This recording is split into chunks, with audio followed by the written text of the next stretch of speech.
Hello students. So we are doing today the back exercises of chapter Raidas Raidas के पद from your grade 9 Hindi book that is स्पर्श भाग 1। तो पहला प्रश्न है जिसका क भाग है, पहले पद में भगवान और भक्त की जिन जिन चीज़ों से तुलना की गई है उनका उल्लेख कीजिए। तो इसका उत्तर है, पहले पद में कवि के अनुसार भगवान चंदन है तो भक्त पानी है, भगवान घने बादल हैं तो भक्त बादलों को देखकर प्रसन्न होकर नाचने वाला मोर है, भगवान चांद हैं तो भक्त चकोर है, भगवान दीपक और भक्त बाती है, भगवान मोती और भक्त धागा है, भक्त सोना है तो भगवान सुहागा हैं।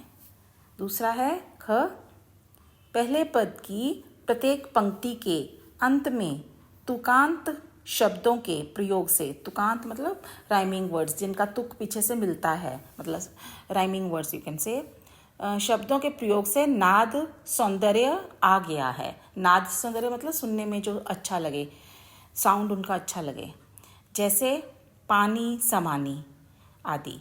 इस पद में से अन्य तुकांत शब्द छांट कर लिखिए। तो आपने इस पहले पद में जितने भी इस तरह के तुकांत शब्द आए हैं जिनका मतलब सेम साउंड आता है पीछे से, तो वो आपने छांट कर लिखने हैं। जैसे मैंने लिखा है, अन्य तुकांत शब्द हैं मोरा चकोरा, बाती राती, धागा सुहागा और दासा रैदासा।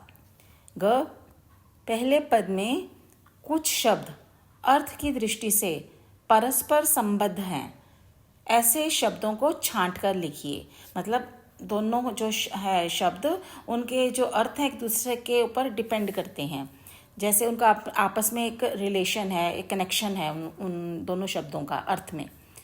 तो ये उत्तर हैं दीपक बाती, चंदन पानी, घन और मोर, इन सब का आपस में एक संबंध है अर्थ की दृष्टि से। चांद चकोर, मोती धागा और सोना सुहागा।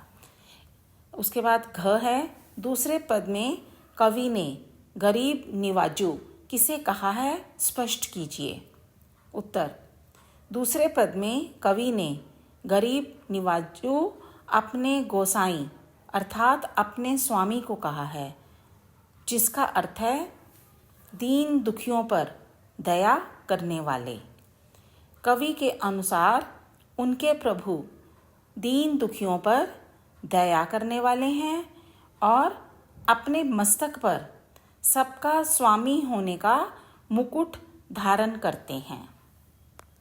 उसके बाद है, दूसरे पद की पंक्ति जाकी छोती जगत कऊ लागे ता पर तू ही ढरै, इस पंक्ति का आशय स्पष्ट कीजिए। तो आशय मतलब उसका क्या तात्पर्य है, क्या कहना चाहता है कवि। इस पंक्ति का आशय है कि जिन लोगों को संसार में छुआछूत, भेदभाव जैसी बुराइयों का सामना करना पड़ता है, उन पर उनके प्रभु ही द्रवित होते हैं, अर्थात भगवान ही उन्हें हर प्रकार की सांसारिक समस्याओं से उबारते हैं, मतलब ऊपर उठाते हैं। च, रैदास ने अपने स्वामी को किन किन नामों से पुकारा है।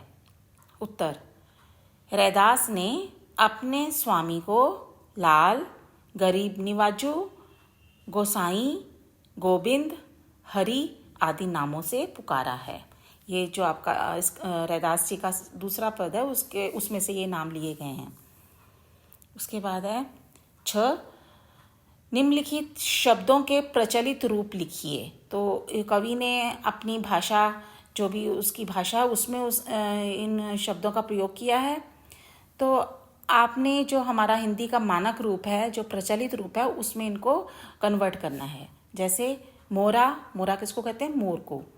चंद चांद, बाती बत्ती जो रुई की बत्ती होती है, ज्योति ज्योति, बरै जलना, राती रात, छत्रु छत्र छाता जिसको बोलते हैं, धरै धारण करना, छोती छुआछूत, तू ही तुम ही, गुसैया गोसाई। उसके बाद है जो दूसरा प्रश्न है उसका वो है नीचे लिखी पंक्तियों का भाव स्पष्ट कीजिए। यहाँ पर कुछ पंक्तियाँ दी हैं, उनका आपने भाव स्पष्ट करना है उन पंक्तियों का। तो ये मैंने अभी पिछली वीडियो में आपको इस कविता का अर्थ बताया है, आप वहाँ से एक बार फिर से सुनकर इन पंक्तियों का अर्थ स्वयं कर सकते हैं।